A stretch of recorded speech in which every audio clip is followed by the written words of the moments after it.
신앙쇄신과 견진성사를 위한 성령 안의 생활 세미나 제1주 하느님의 사랑에 대해서 보도록 하겠습니다. 요한복음 3장 16절 함께 읽겠습니다. 하느님께서는 세상을 너무나 사랑하신 나머지 외아들을 내주시어 그를 믿는 사람은 누구나 멸망하지 않고 영원한 생명을 얻게 하셨다. 아들을 내어주실 정도로 우리를 사랑하시는 분이십니다.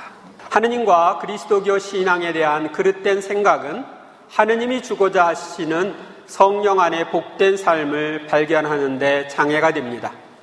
그러므로 지금까지 내가 가지고 있었던 생각을 잠시 접어두고 성경이 증언하고 있는 하느님은 어떤 분이신지 알아보겠습니다.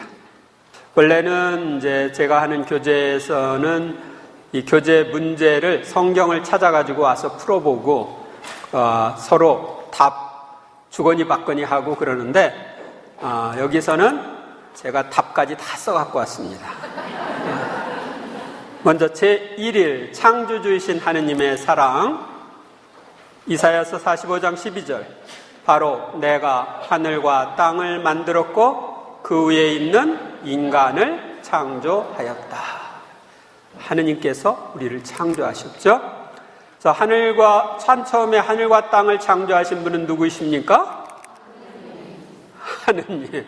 그래서 창세기 1장 1절에 보면 처음에 하느님께서 하늘과 땅을 창조하셨다 이렇게 되어 있습니다. 씨를 맺는 풀과 씨 있는 과일나무, 온갖 식물과 온갖 물고기, 온갖 새와 온갖 집짐승을 만드신 분은 누구이십니까? 하느님은 당신이 창조하신 만물을 다스릴 사람을 누구의 모습으로 지어내셨습니까? 하느님의 모습. 하느님께서 사람에게 양식으로 주신 것은 무엇입니까?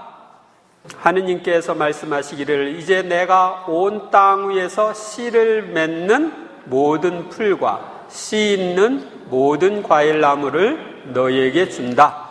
이것이 너희의 양식이 될 것이다. 그래서 씨를 맺는 모든 풀과 씨 있는 모든 과일나무를 양식으로 줬습니다. 집에서 42장 22절, 그분의 업적은 모두 얼마나 아름다우며 얼마나 찬란하게 보이는가. 태초에 하느님께서는 당신의 전능으로 하늘과 땅을 창조하셨습니다. 무한한 우주와 이 땅을 창조하신 하느님께서는 이 땅에 사람이 살아갈 수 있도록 온갖 식물과 곡식, 온갖 과일나무, 물고기, 온갖 새와 동물들을 창조하신 후 당신의 모습대로 사람을 창조하셨습니다.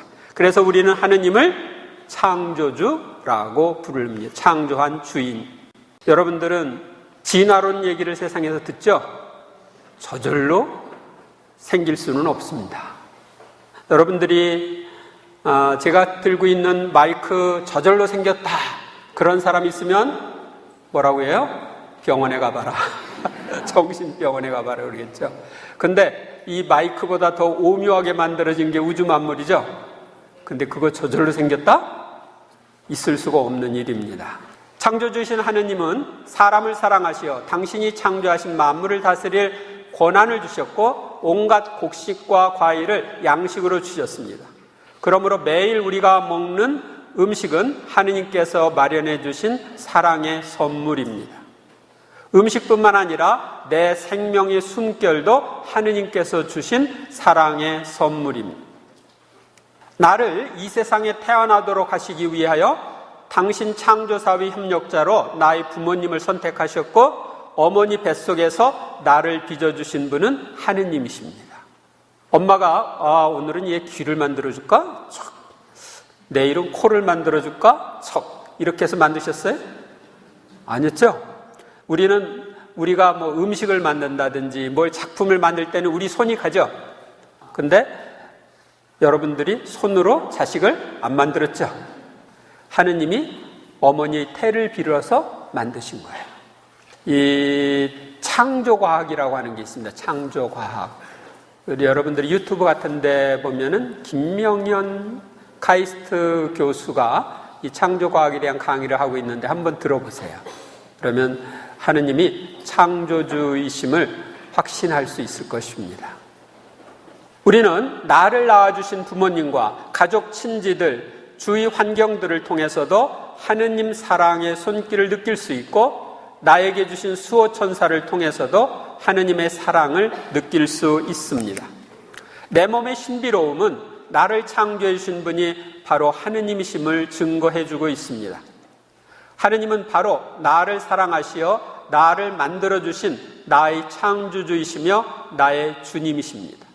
많은 사람들이 성령 세미나를 통하여 오늘날도 하느님이 살아계신 분임을 체험합니다.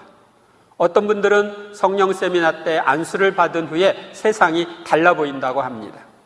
왜냐하면 하느님이 창조하신 자연과 주위에 놓아주신 사람들, 자신의 지난 날과 자신의 몸이 하느님께서 주신 사랑의 선물임을 성령께서 깨우쳐 주시고 또 그렇게 볼 수 있는 눈과 마음을 주시기 때문입니다.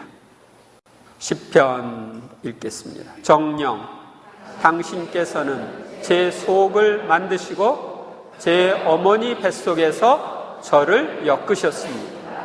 제가 오묘하게 지어주셨으니 당신을 찬송합니다. 당신의 조물들은 경이로울 뿐 제 영혼이 이를 잘 압니다. 어머니 뱃속에서 저를 엮어주셨다고 되어 있죠. 제2일 사랑 자체이신 하느님. 성경에는 하느님을 어떻게 정의합니까? 하느님은 사랑이십니다. 이렇게 정의하고 있어요. 하느님께서는 어떤 사랑으로 우리를 사랑하시며 어떤 자애를 베푸십니까? 나는 영원한 사랑으로 사랑하였다. 그리하여 너에게 한결같은 자애를 베풀었다. 하느님께서는 이 세상을 너무나 사랑하신 나머지 누구를 내어주셨습니까? 외아들을 내어주셨어요. 여러분들이 집에 자녀들이 있습니까? 근데 저쪽에 냉담자가 있는데 그 냉담자 집하고 우리 집 아이하고 이렇게 관계를 맺어서 결혼을 하면 좋겠다. 근데 그 냉담자 집에 가면은 제명에 못 살고 들볶이다가 죽을 거다. 그런데 내 아이가 죽은 다음에 그 냉담자가 교회로 다시 돌아올 거다. 그랬을 때 그 집 냉담자 집에 자기 자식 줄 사람 하나도 없어. 그런데 하느님은 당신 아들을 보내주면은 십자가에 못 박혀 죽을 거라는 거 알았어요? 몰랐어요? 그런데 보내주셨어요. 그러니까 그분의 사랑을 우리가 얼마나 큰지 알 수가 있죠. 하느님께서 보내주신 그리스도는 어떻게 하심으로써 우리들에 대한 하느님의 사랑을 증명해 주셨습니까? 우리를 위하여 돌아가심으로써. 무엇이 우리를 그리스도의 사랑에서 갈라놓을 수 있겠습니까? 다 같이 읽어요. 환난입니까? 역경입니까? 박해입니까? 굶주림입니까? 헐벗음입니까? 위험이 낙할입니까? 그러나 우리는 사랑하신 도움에 힘입어 이 모든 것을 이겨내고도 남습니다. 나는 확신합니다. 죽음도 삶도 천사도 권세도 현재의 것도 미래의 것도 권능도 저 높은 곳도 저 깊은 곳도 그 밖에 어떠한 피조물도 우리 주 그리스도의 예수님에게서 드러난 하느님의 사랑에서 우리를 떼어놓을 수 없습니다. 아들까지 내어주시는 그 하느님 사랑에서 우리를 떼어놓을 수 있는 건 없다. 성경이 증언하는 하느님은 사랑이신 하느님이십니다. 하느님께서는 우리 한 사람 한 사람을 영원한 사랑으로 한결같이 사랑하십니다. 그분은 우리의 전부를 다 아시고 있는 그대로의 우리를 사랑하십니다. 우리는 누가 좀 변화되었으면 사랑할 텐데, 그런데 우리는 변화되지 않아도 하느님이 우리를 사랑하십니다. 하느님께서는 우리가 당신을 알지 못할 때에도 우리를 사랑하시며 죄 중에 있을 때에도 우리를 사랑하십니다. 그래서 죄에 빠진 인간을 구원하시고자 당신의 외아들을 이 세상에 보내주셨습니다. 그리고 예수님은 우리 죄 많은 인간을 위하여 죽으심으로써 우리들에 대한 하느님의 사랑을 보여주셨습니다. 그런데 사람들 중에는 하느님을 무서운 분, 벌 주시는 분으로만 생각하고 그분의 가르침을 우리의 생각이나 행동에 제약을 가하는 도덕률이나 지키기 싫지만 천국에 가기 위해서 마지못해 지켜야 하는 규칙으로 생각하는 사람이 있습니다. 이런 사람은 기꺼이 마음의 문을 열고 하느님과 그분의 말씀을 받아들이지 못함으로써 하느님의 사랑을 체험하지도 못하고 그분이 주시고자 하는 복된 삶을 누리지도 못합니다. 오늘날 많은 사람들이 성령 세미나를 통해서 성령님의 도움으로 하느님의 말씀이 지혜롭고 복된 말씀임을 깨닫고 하느님이 나를 사랑하고 계심을 체험하고 있습니다. 인생에 있어서 가장 큰 손실은 하느님의 사랑을 모르는 것이며 하느님의 사랑을 제대로 깨닫고 체험하는 것은 영성생활의 시작이요 마침입니다. 우리가 어떤 처지에 있든지 나에 대한 하느님의 사랑을 믿을 때 그분의 사랑을 깨닫게 됩니다. 그리고 하느님의 사랑을 느낄 때 우리는 변화됩니다. 이사야서 49장 15절 여인이 제 젖먹이를 잊을 수 있느냐? 제 몸에서 난 아기를 가엾이 여기지 않을 수 있느냐? 설령 여인들은 잊는다 하더라도 나는 너를 잊지 않는다. 여인이 젖먹이를 잊을 수 있어요? 없죠? 근데 여인이 자기 아기를 잊는다 해도 나는 너를 잊지 않는다. 우리 생명은 하느님으로부터 온 거예요. 여러분들이 부부간의 사랑 가운데 정자와 난자가 결합하는 그 순간에 하느님은 영을, 당신이 창조한 영을 그 생명체에 부어줌으로써 우리는 9달 동안 어머니 뱃속에 있다가 이 세상에 나와서 지금 살고 있죠?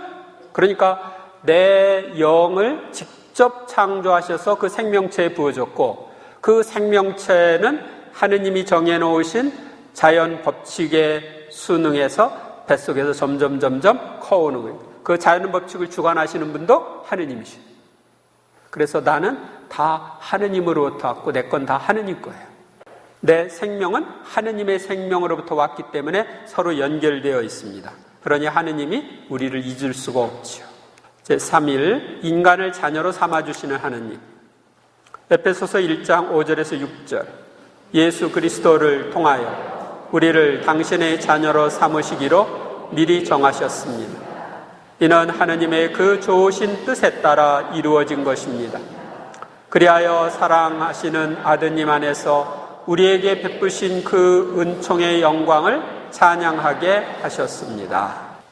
가브리엘 천사는 동정 마리아에게서 성령으로 인하여 잉태되어 태어날 아기는 누구라고 불릴 것이라고 하였습니까? 거룩하신 분 하느님의 아드님이라고 불릴 것이다. 하느님의 아드님이신 예수님은 지금도 우리의 문 앞에 서서 무엇을 두드리고 계십니까? 문을 두드리고 있다. 그런데 누구든지 내 목소리를 듣고 문을 열면 나는 그 집에 들어가 그와 함께 먹고 그 사람도 나와 함께 먹게 될 것이다. 다시 말하면 공동생활할 것이다. 같이 살 것이라고 말씀하십니다.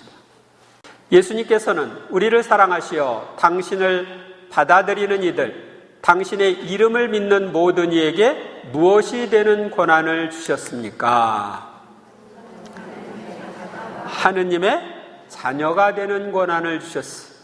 그래서 여러분들은 예수님을 믿고 받아들임으로써 하느님의 자녀가 되었죠?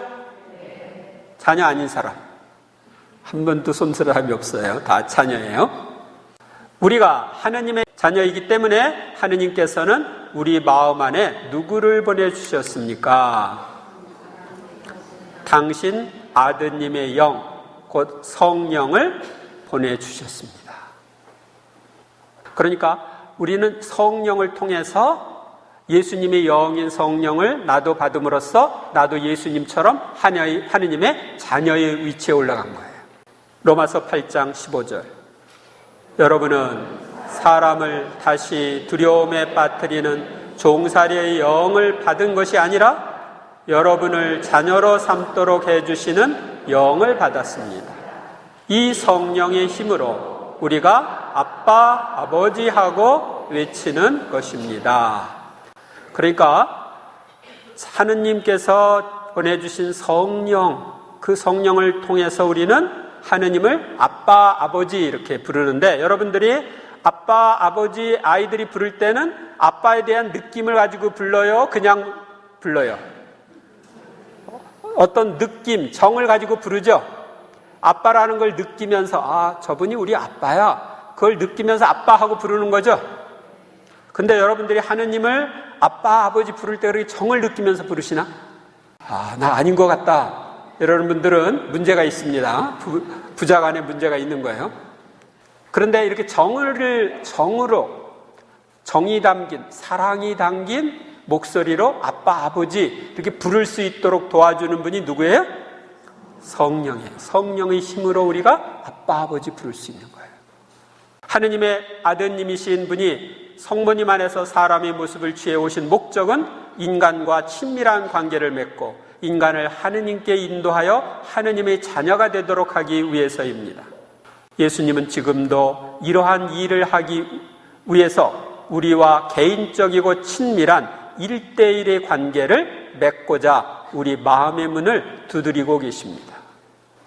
하느님께서는 마음의 문을 열어 예수님을 주님으로 맞아들이고 믿는 사람은 누구든지 당신의 자녀가 되게 해주시며 당신이 자녀임을 보증하는 표로 당신이 영이며 예수님의 영이신 성령을 보내주십니다. 우리는 이 성령의 도우심으로 하느님의 살아계심을 체험하게 되고 우리가 바로 하느님의 자녀임을 알게 되며 하느님을 진정한 나의 아빠, 아버지로 고백하게 됩니다. 그러므로 천주교가 단지 남을 사랑하며 착하게 살라는 것에 지나지 않으므로 내가 선한 생활을 하는 한 무엇을 믿든지 상관없다는 태도나 하느님을 접촉할 수 없는 분이라고 생각하는 것은 하느님과 개인적이고 친밀한 관계를 맺고 성령의 도우심으로 누릴 수 있는 하느님 자녀로서의 복된 삶을 가로막는 장애물입니다. 이거 뭘 믿든지 상관없다 이러면 하느님과 관계를 맺을 수가 없죠. 하느님은 접속할 수 없는 분이다 이렇게 생각해도 하느님과 관계를 맺을 수가 없어요. 하느님은 체험할 수 없을 정도로 먼 곳에 계신 분이 아니고 인류와 개인의 역사에 개입하시는 분이시며 나와 친밀한 사귐을 나누고 싶어 하시는 아버지이십니다. 하느님께서는 당신을 아버지로 받아들이는 우리 안에 들어와 자녀인 우리와 함께 있는 것을 기뻐하십니다.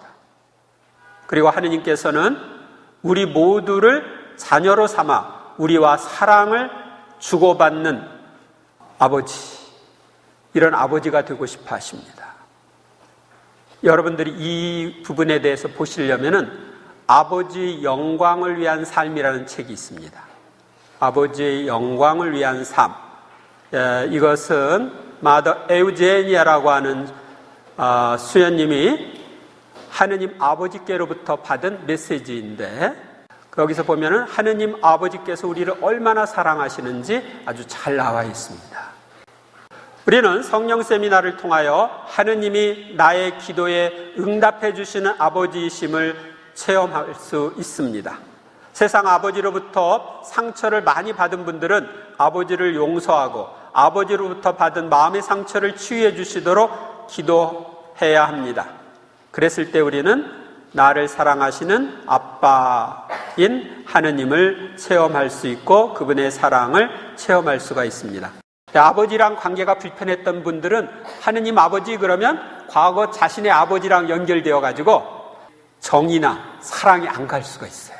그런데 그 상처들이 치유되면 또 아버지의 사랑이 결핍된 그 부분을 하느님 아버지께서 치유해 주시고 당신 사랑으로 채워주시도록 청하면 여러분들은 더 친밀한 관계를 누릴 수도 있습니다. 하늘에 계신 저희 아버지, 또 우리 아버지라고 하느님을 부르죠. 마태복음에 보면 아버지의 이름을 거룩히 드러내시며 아버지의 나라가 오게 하시며 아버지의 뜻이 하늘에서와 같이 땅에서도 이루어지게 하소서, 이렇게 기도하라고 하느님이신 예수님이 가르쳐 주셨습니다. 제4일 무한한 자비이신 하느님. 탈출기 34장 6절에서 7절. 주님은 자비하고 너그러우신 하느님이다.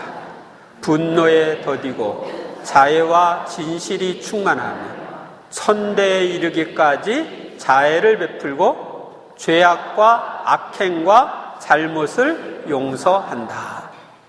하느님을 떠난 인간을 찾아 나서시는 하느님의 모습과 회개한 죄인을 기쁘게 맞이하여 잔치를 베푸시는 하느님의 모습을 잘 나타내주고 있는 세 가지의 비유는 무엇입니까? 누가복음 15장에 나와 있는 건데, 답, 되찾은 양의 비유, 은전의 비유, 아들의 비유입니다.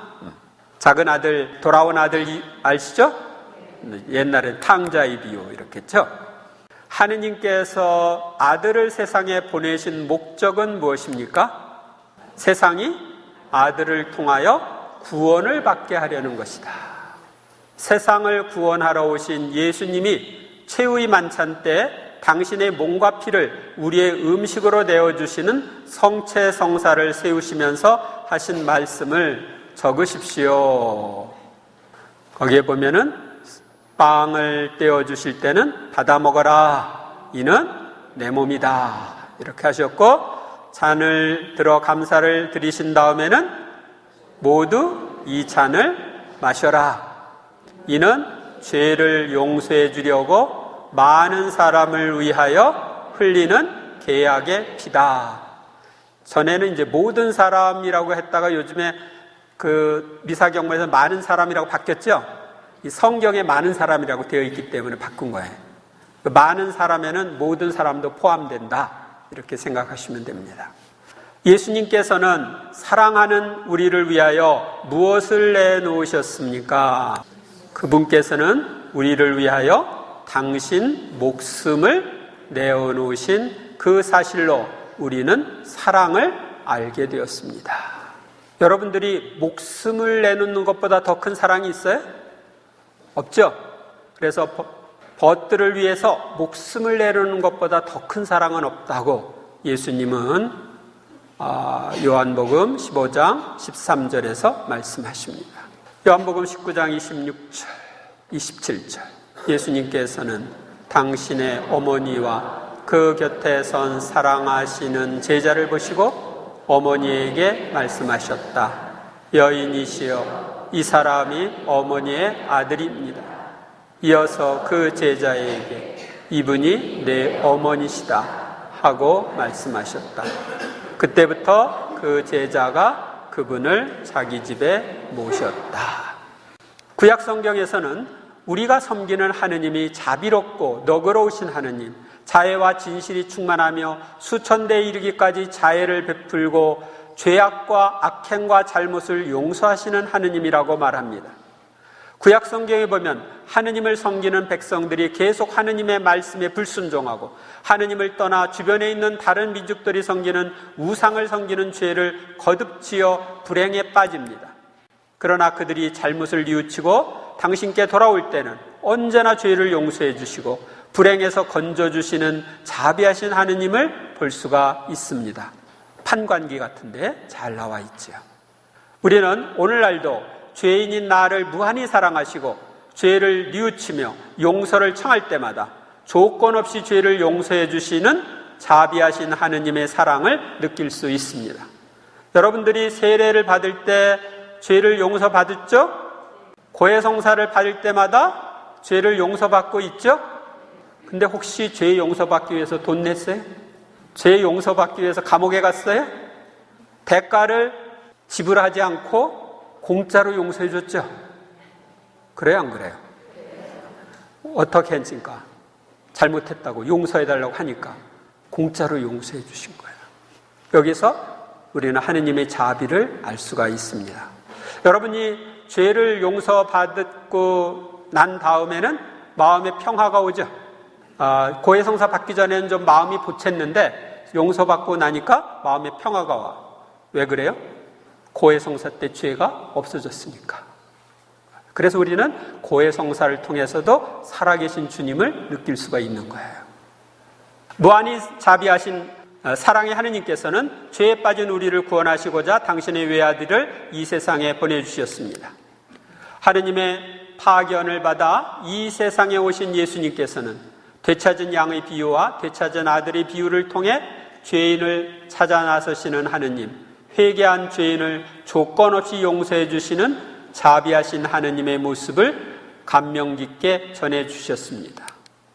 또한 하느님이신 예수님께서는 우리의 구원을 위하여 당신의 몸과 피를 우리의 음식으로 내어주시는 성체성사를 세우셨고 우리를 위해 목숨까지 바침으로써 무한히 자비하신 하느님의 모습을 우리에게 보여주셨습니다. 그리고 예수님께서는 십자가 위에서 목숨을 바칠 때 우리의 구원을 위해 당신의 어머니를 우리의 어머니로 주셨습니다. 그래서 우리는 과분하게도 예수님의 어머니를 나의 어머니로 모실 수 있게 되었습니다. 성령 세신을 통하여 우리는 거듭거듭 죄인을 용서하시고 사랑하시는 하느님, 우리를 위하여 모든 것을 내어주시는 무한히 자비하신 하느님을 느낄 수 있고 성체 안에 살아계신 하느님을 체험할 수 있습니다. 또한 하느님이신 예수님이 우리의 어머니로 주신 성모님이 하느님의 사랑을 더 잘 깨달을 수 있도록 도와주시는 어머니이심을 느낄 수 있습니다. 그리고 성령님의 짝으로서 성령님과 함께 일하시는 성모님이 나를 위해 기도해 주시는 나의 어머니이심도 체험할 수 있습니다. 천주의 성모 마리아님, 이제와 저희 죽을 때 저희 죄인을 위하여 빌어주소서. 제5일 변화된 복된 삶으로 인도하시는 하느님. 에제키엘서 34장 15절 16절. 내가 몸소 내 양떼를 먹이고 내가 몸소 그들을 누워 쉬게 하겠다. 주 하느님의 말이다. 잃어버린 양은 찾아내고 흩어진 양은 도로 데려오며 부러진 양은 싸매주고 아픈 것은 원기를 북돋아 주겠다. 목자이신 주님이 하실 일들을 이야기하고 있습니다. 영원한 생명이란 무엇입니까? 영원한 생명이란 홀로 참 하느님이신 아버지를 알고 아버지께서 보내신 예수 그리스도를 아는 것입니다. 여기서 안다고 하는 것은 지식적인 알미 아니라 체험적인 알을 가리킵니다. 히랍적, 그리스적 그 안다고 하는 건 지식적인 거예요. 그런데 히브리적 알은 체험적인 알. 내가 하느님 아버지를 알고 예수님을 안다는 건 머리로 아는 게 아니라 체험적으로 아는 거예요. 지식과 체험이 함께 해야 진정한 신앙인이 됩니다. 하느님께서는 우리에게 어떤 영을 주십니까? 힘과 사랑과 절제의 영을 주십니다. 그래서 우리는 성령의 도움으로 힘, 사랑, 절제 이런 것을 받을 수가 있습니다. 성령께서 맺어주시는 열매는 무엇입니까? 성령의 열매는 사랑, 기쁨, 평화, 인내, 호의, 선의, 성실, 온유, 절제입니다. 이런 성령의 열매를 받고 싶습니까? 이런 열매가 우리의 인격 안에 맺어지면 좋겠죠? 이 열매는 바로 예수님이 인격 안에 맺어졌던 열매고 예수님 머리고 우리는 그 몸의 지체이니까 우리 안에도 맺어져야 할 열매입니다. 예레미야 예언자는 하느님께 어떤 기도를 드렸습니까? 주님, 저를 낫게 해 주소서. 그러면 제가 나으리이다. 저를 구원해 주소서. 그러면 제가 구원을 받으리이다. 당신은 제 찬양을 받으실 분이십니다. 낫게 해달라고, 구원해달라고 청했죠? 여러분도 병이 있습니까? 육체의 병도 있고 마음의 병도 있고 영혼의 병도 있다. 그랬을 때 낫게 해달라고, 구원해달라고 우리는 청할 수 있습니다. 탈출기 15장 26절, 나는 너희를 낫게 하는 주님이다. 그러니까 모든 치유는 하느님으로부터 오는 것입니다. 의사나 약이나 기도나 이런 것은 도구 역할을 하는 것뿐입니다. 우리의 참 목자이신 하느님은 당신의 양떼인 우리가 풍성하고 복된 생활을 하도록 잘 돌보아 주시는 분이십니다. 하느님께서는 우선 우리가 체험적으로 당신을 알고 당신이 보내주신 예수 그리스도를 알게 해주심으로써 영원한 생명을 얻게 해주십니다. 그리고 영원한 천상 생명을 얻기까지 이 세상에서 힘차게 살아갈 수 있도록 힘과 사랑과 절제의 성령을 주십니다. 하느님께서 당신 아들을 통하여 우리에게 보내주시는 성령님의 인도하심에 따라 살 때 사랑과 기쁨, 평화와 행복이 넘치는 생활을 할 수 있습니다. 또한 마음의 상처가 치유되고 때로는 육체의 병까지 치유되는 체험을 할 수도 있습니다. 제가 그래서 이 전인적 치유 피정이라는 프로그램을 하는데 영적인 치유, 또 마음의 상처 치유하는 내적 치유, 육체 치유, 또 구마를 통한 치유, 이런 치유에 대한 강의를 합니다. 30시간 강의합니다. 성령 쇄신은 모든 신자들이 이런 복된 삶을 누리도록 하기 위하여 하느님께서 일으켜주신 신앙 쇄신 운동입니다. 하느님께서는 우리 한 사람 한 사람이 복된 삶을 체험하도록 성령 세미나로 인도해 주셨습니다. 그러므로 우리는 이 세미나를 통하여 나의 삶 속에 어떤 변화가 일어날 것을 기대할 수 있습니다. 그리고 변화를 갈망하는 사람은 누구나 이 세미나를 통해서 변화를 체험할 수 있습니다. 내가 비록 이름뿐인 천주교 신자나 냉담제였다 하더라도, 아직 천주교 신자가 아니라 하더라도 하느님께서는 나에게 완전히 새로운 생활을 주시고 싶어 하십니다. 그러므로 나는 그분과의 진정한 관계를 발견하든지 회복할 수 있습니다. 또한 내가 신자 생활을 잘하려고 노력했지만 어렵다고 느끼거나 주님과의 접촉을 별로 체험하지 못한 사람이라면 신자 생활을 잘하기 위한 새로운 힘을 얻고 주님과의 체험적인 관계 속으로 들어가 성령의 은사들을 체험할 수 있습니다.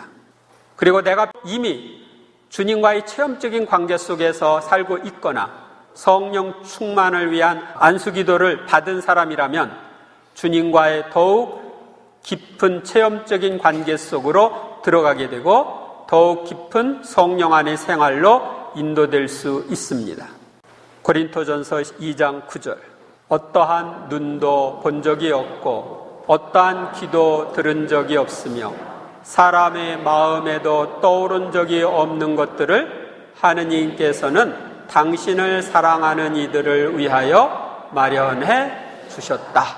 그러니까 여러분들이 이런 것들을 체험할 수 있으면 좋겠죠.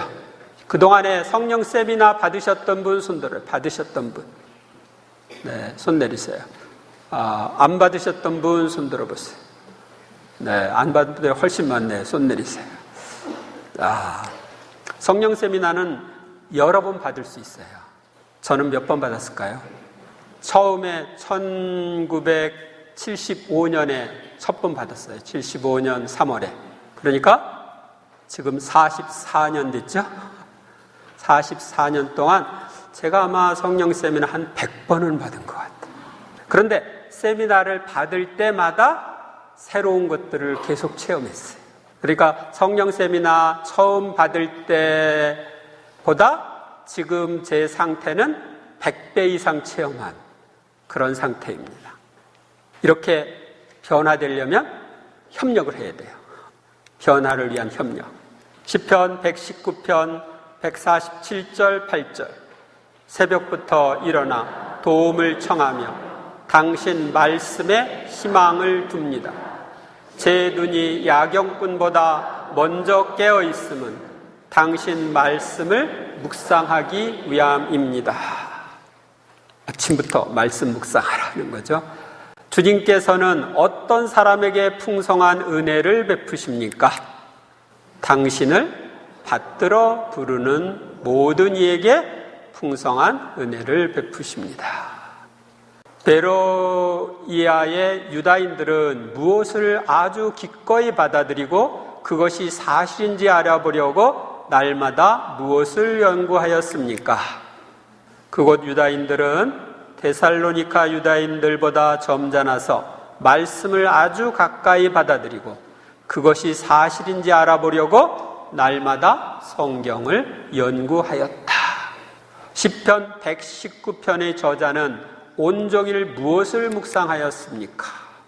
제가 당신의 가르침을 얼마나 사랑합니까? 온종일 그것을 묵상합니다. 성경 말씀을 온종일 묵상한다. 그 아침에 여러분들이 성경을 읽고 나서 그 중에서 한 단어라도 마음에 탁 들어오면 그 단어를 온종일 중얼거리면서 묵상하는 거예요. 그리고 그 정신대로 살려고 하면 그 말씀이 내 삶 안에 실현되는 걸 체험할 수 있습니다. 묵상 생활의 모범이신 성모님은 예수님의 탄생 때 일어난 모든 일을 어떻게 하셨습니까?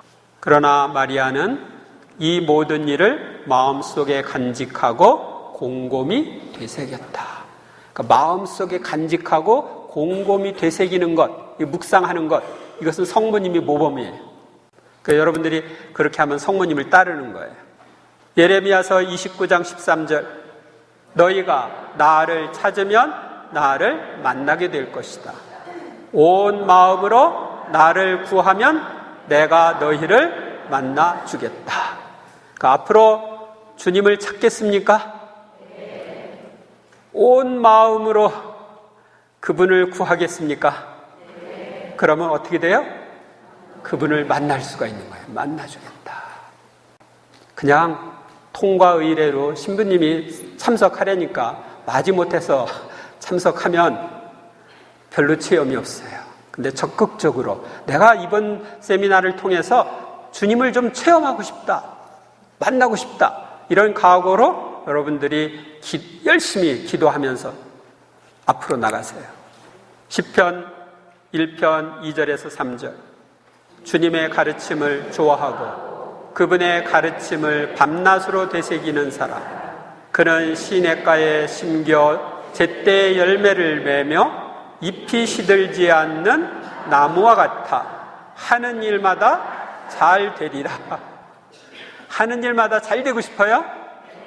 그러면 어떻게 해야 돼? 그분의 가르침을 밤낮으로 되새겨야 돼요. 아셨어요? 그러니까 말씀을 내 안에 품고 그 말씀대로 살 때 그 말씀을 통해서 주님이 주시고자 하는 축복을 내가 받을 수가 있는 거예요. 성령 안의 새로운 삶은 바로 우리를 위한 것입니다. 주님은 당신을 받들어 부르며 찾는 모든 사람에게 풍성한 은혜를 베푸시는 분이기 때문입니다. 마음의 문을 열고 매주 열리는 세미나에 참석하여 강사를 통하여 들려오는 하느님의 말씀을 열심히 받아들이고 예습으로 성경을 찾아 다음 주에 문제를 풀어옵니다. 이것은 이 교재를 가지고 공부하는 사람들에게 해당되는 거예요. 그리고 이제 여러분들 마음속에 특별히 외우고 싶은 말씀, 그러니까 마음에 깊이 들어온 말씀을 외우고 그 말씀을 자네께나 되새기면 좋습니다. 그리고 성령 기도회 같은데 나가도 좋고요. 그러면 우리가 주님의 살아계심을 더 쉽게 느낄 수 있고 성령 안의 새로운 생활로 더 쉽게 들어갈 수가 있습니다. 여러분들이 앞으로 3주간은 성령 안의 생활을 이해하고 받아들일 준비를 하도록 도와주고, 그 다음에 성령 충만을 위한 안수 기도를 받은 다음에 마지막 2주간은 성령 안에서 성장하는 방법에 대한 강의를 듣게 될 것입니다. 그러나 성령 세미나는 여러분을 복된 길로 인도하는 시작에 불과합니다. 그 뒤에는 당신의 계속적인 협력의 정도에 따라서 체험할 수 있는 더 깊고 더 높은 차원의 영성 생활이 여러분을 기다리고 있습니다. 히브리서 6장 3절. 하느님께서 허락하시면 우리는 성숙한 경지로 나아갈 수 있을 것입니다. 여러분들은 성숙한 경지로 나아가고 싶죠? 네, 성령께서 그렇게 해주시는 거예요. 자, 이렇게 해서 강의는 마치겠습니다.